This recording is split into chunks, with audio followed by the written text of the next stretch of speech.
नवरात्रि के 9 दिनों को बहुत ही पवित्र माना जाता है। इन दिनों में माता की आराधना और व्रत रखने से उनकी कृपा दृष्टि सदैव बनी रहती है।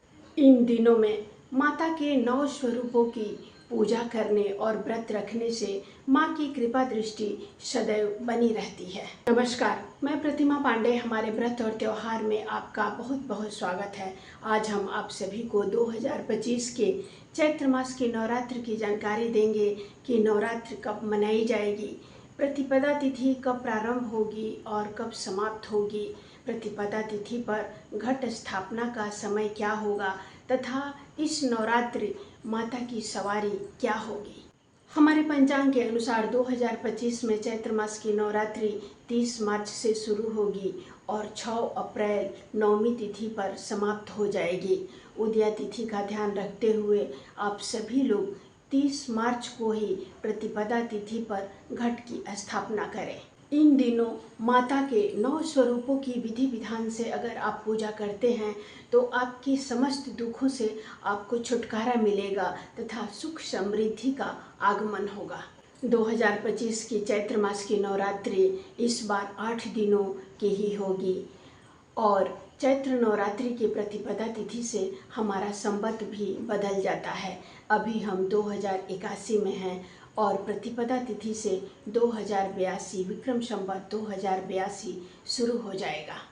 30 मार्च को प्रतिपदा तिथि दोपहर में 12:49 तक रहेगी। इस तिथि पर आप माता शैलपुत्री की पूजा करें और घट की स्थापना करें।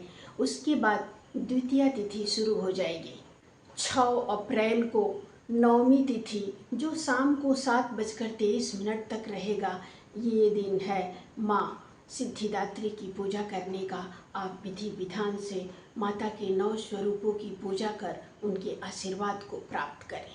घट स्थापना का समय है 30 मार्च को सुबह में 6:13 से लेकर सुबह में 10:22 तक ये शुभ समय है। इस समय में आप घट की स्थापना कर सकते हैं। इसके अलावा अगर आप अभिजीत मुहूर्त में घट की स्थापना करना चाहते हैं तो 30 मार्च को रविवार दिन को दोपहर में 12:01 से लेकर 12:50 तक ये अभिजीत मुहूर्त है। इस समय पर भी आप घट की स्थापना कर सकते हैं।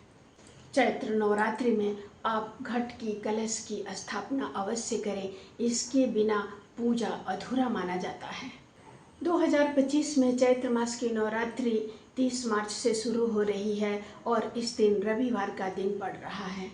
रविवार होने की वजह से इस वर्ष माँ दुर्गा हाथी पर सवार होकर धरती पर आएंगी। माता की सवारी हाथी है जो कि बहुत ही शुभ माना जाता है। ऐसा माना जाता है कि जब भी माता हाथी पर सवार होकर धरती पर आती हैं तो आर्थिक समस्याओं से छुटकारा मिलता है और धन धान्य में वृद्धि होती है। इस शुभ समय पर माता दुर्गा के 9 स्वरूपों की विधि विधान से पूजा करने से, व्रत रखने से समस्त प्रकार की समस्याओं का अंत होता है और आपके जीवन में सुख समृद्धि और खुशहाली आती है। 30 मार्च दिन रविवार होने की वजह से माता हाथी पर सवार होकर आएंगी और 6 अप्रैल दिन रविवार होने की वजह से माता हाथी पर ही प्रस्थान करेंगी। ये जन कल्याण के लिए बहुत ही शुभ माना जाता है।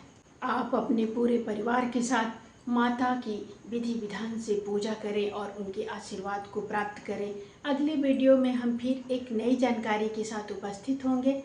नमस्कार।